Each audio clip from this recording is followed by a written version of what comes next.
Hey everyone, quick little update. I just got done doing the base coat for the Pottery Barn dupe on the tabletop and the mirror, and I'm struggling here because I'm at the bottom of my paint can, and can you see those clumps?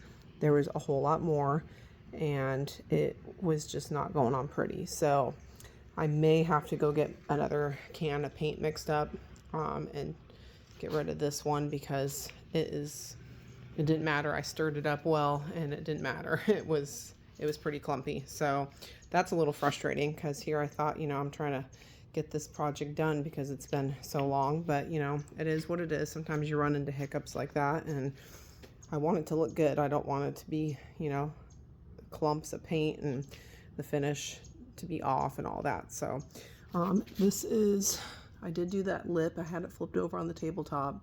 I do have some touch-ups to do up there. I don't typically like to use painter's tape and tape off because when you're painting two different sides of it, I feel like sometimes the paint ends up peeling off with the tape, and I didn't want to take all that time to take things off and paint and then still have to go back in and touch up,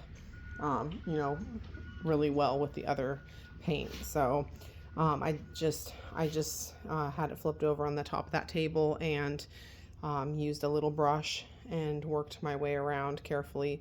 And it's not perfect, and there is, like I said, touch-ups to do. But other than that, I think it looks pretty good.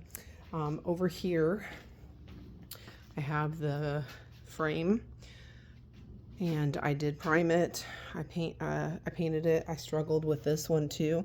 Not as much. I think because it's not as much surface to cover, maybe. I don't know. This can of paint that I'm using for the base color, I've had it for a long time. I've done many projects with it. So I've definitely got my money's worth with it. But like I said, it's at the bottom, more towards the bottom of the can. And it's seen better days, let's just say that. So anywho, I'm going to let this fully dry. I'm going to attempt to possibly sand lightly in the areas that it's very clumpy, and then touch up with the base coat, and hopefully, fingers crossed, that will work. And next time I do Pottery Barn dupe, though, I'm definitely buying another can if I don't have to with this one. So anywho, that's where I'm at. I'm gonna let this fully dry. I'll probably come back and do the glaze tomorrow morning, because I'll play around a little bit with the base coat after it's dry, see if I can get those clumps out. So thanks so much for watching, though. I appreciate it, and have a good one.